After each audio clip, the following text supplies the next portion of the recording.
Na pequena sala de aula de uma escola pública simples, onde o barulho constante da rua competia com a voz dos professores, estudava um garoto chamado Lucas. Ele era magro, vestia roupas surradas e usava cadernos emprestados dos colegas. Mas apesar de tudo, havia um brilho nos olhos dele que poucos percebiam. Um brilho de quem sonhava em ser alguém, em mudar não só a própria vida, mas também a da mãe, que trabalhava noite e dia, fazendo o impossível para mantê-lo na escola. No entanto, havia uma pessoa que parecia ter a missão pessoal de apagar esse brilho. O professor Marcelo. Inteligente, culto e admirado por muitos, Marcelo escondia um lado sombrio. Ele era orgulhoso, impaciente e extremamente frio com aqueles que tinham menos oportunidades. Para ele, alunos como Lucas não eram futuros brilhantes, mas apenas números em uma estatística, destinos fadados ao fracasso que passavam por sua sala de aula ano após ano. Certa manhã, a turma estava concentrada em uma atividade de redação. Enquanto Marcelo passava entre as carteiras com seu ar de superioridade, ele parou ao lado de Lucas. Viu o caderno simples, cheio de rabiscos, ideias e desenhos. Lucas escrevia sobre ser engenheiro, sobre inventar máquinas que poderiam limpar os rios, sobre construir pontes que ligassem pessoas. Num gesto de puro desprezo, Marcelo pegou o caderno. Ele o ergueu no ar para que todos vissem e, com um sorriso cruel nos lábios, riu. Um riso que ecoou pela sala e silenciou todos os outros sons. "Engenheiro, você?", disse ele em voz alta. A crueldade em sua voz era palpável. "Você nunca será nada na vida. Primeiro aprenda a escrever direito, depois pense em sonhar. Esse mundo, meu caro, não é para gente como você." A sala ficou em um silêncio pesado. Alguns alunos riram, talvez por vergonha, talvez por medo de serem as próximas vítimas daquela humilhação pública. Outros apenas baixaram a cabeça, sentindo a injustiça da cena. Lucas sentiu o rosto queimar. Ele baixou a cabeça, lutando contra as lágrimas que ameaçavam cair. Naquele momento, a dor que ele sentiu foi mais profunda do que a dor da pobreza, mais cortante do que a dificuldade do dia a dia. Foi a dor de ser reduzido a nada por alguém que, por dever, deveria inspirá-lo. Mas aquela humilhação não destruiu Lucas. Pelo contrário, ela acendeu uma chama dentro dele. Uma chama de raiva, sim, mas principalmente de determinação. A partir daquele dia, algo mudou. A vergonha se transformou em combustível. Ele prometeu a si mesmo que provaria que o professor Marcelo estava errado. Depois daquele episódio, Lucas começou a estudar como nunca antes. Ele passava horas na biblioteca comunitária, um pequeno refúgio com livros velhos e empoeirados. Ele lia tudo o que encontrava pela frente, de manuais de física a romances clássicos. Fazia todos os trabalhos extras, pedia mais lição, questionava, pesquisava. Para comprar livros usados e ter seu próprio material, ele começou a consertar pequenos eletrônicos dos vizinhos, usando uma habilidade que descobriu quase por acaso. E a cada lembrança daquela ofensa, sua determinação se fortalecia.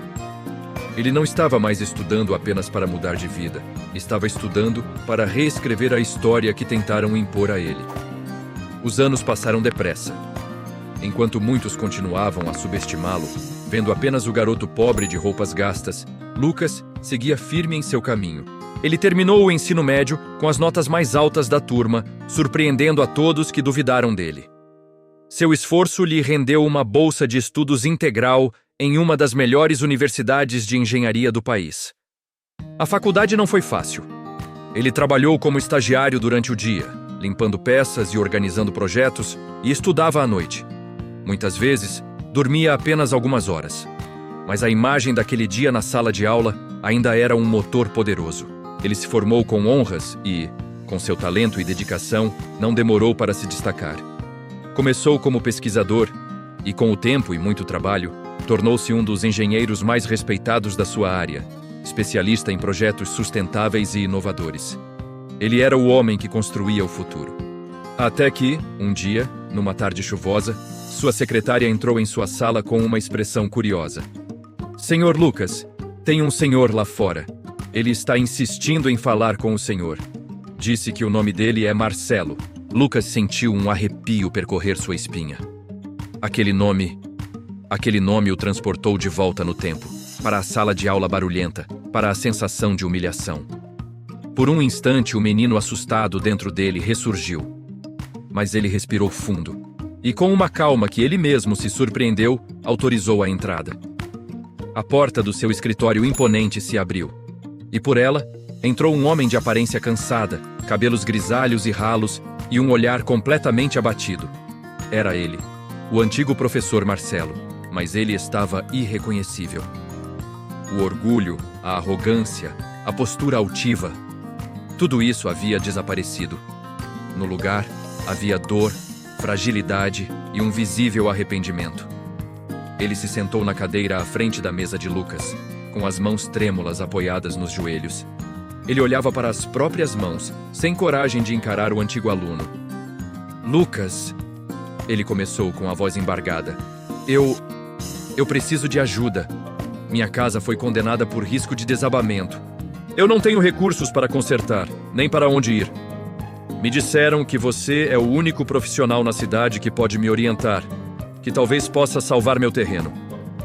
Eu não tenho mais ninguém a quem recorrer. Lucas ouviu tudo em silêncio. Ele respirou fundo, sentindo o peso daquele momento. O passado voltou com toda a força, mas não para ferir. Voltou para ensinar uma última lição. Ele olhou para aquele homem quebrado à sua frente e, com uma voz calma e firme, disse: Eu vou ajudar, professor. Marcelo levantou os olhos marejados e cheios de surpresa. Por quê? Ele gaguejou. Depois de tudo o que eu disse a você? Lucas deu um leve sorriso, um sorriso sereno. Porque eu não sou quem o senhor disse que eu seria. Eu escolhi ser mais. Nas semanas seguintes, Lucas trabalhou no projeto do ex-professor com a mesma dedicação que aplicava em todos os seus grandes projetos. Ele mergulhou nos cálculos, encontrou soluções inovadoras para estabilizar a estrutura, reduziu os custos e fez o que nenhum outro engenheiro acreditava ser possível. Ele não apenas salvou a casa e o terreno de Marcelo, ele garantiu a segurança e devolveu a ele uma nova chance, uma nova esperança.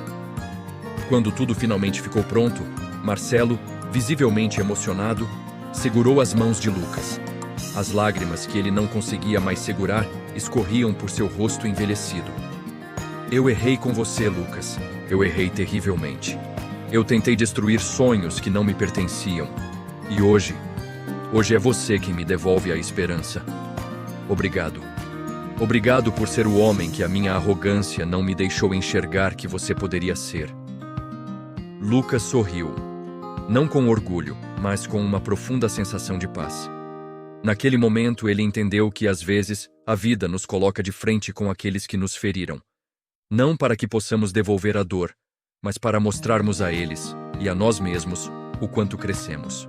E assim, o aluno pobre, considerado incapaz e sem futuro, não apenas construiu uma vida de sucesso para si mesmo, mas se tornou o mentor, o apoio, e no fim, a salvação daquele que um dia tentou destruir seus sonhos. A maior vitória de Lucas não foi provar que seu professor estava errado, mas sim provar que ele mesmo estava certo em nunca desistir. Obrigado por assistir. Se histórias como essa te inspiram, não se esqueça de se inscrever no canal e deixar seu like. Até a próxima!